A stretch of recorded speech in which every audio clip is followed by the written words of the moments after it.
Днес идва от редиците на По света и у нас. Нашият колега Стоил Рошкев издаде трета стихосбирка. В естрада са събрани любов, СМС поезия, новинарски поглед към днешния ден и събитията на прехода. Друг поет от нашите редици, Весела Петрова, беше на събитието. Хубаво е да можеш да пишеш, освен текстове, и поезия. Така в съвременното киберпространство естествено се намесват образи от новините и митингите, които прескачат по обветрения плаж и поглеждат към бара.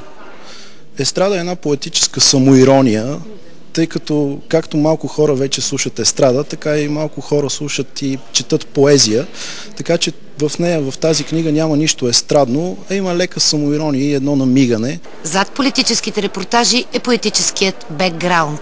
Там Стоил си пише нещо по Керуак и прелиства дискотеките като каталози на нощта.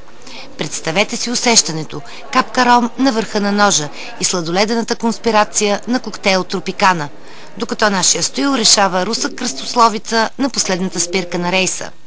Той вече не вярва в протестите, познава медийната демокрация и знае, че животът е хубав като слънчева привечер и спомените за студентския празник. И тогава, казва Стоил, е монументално готино.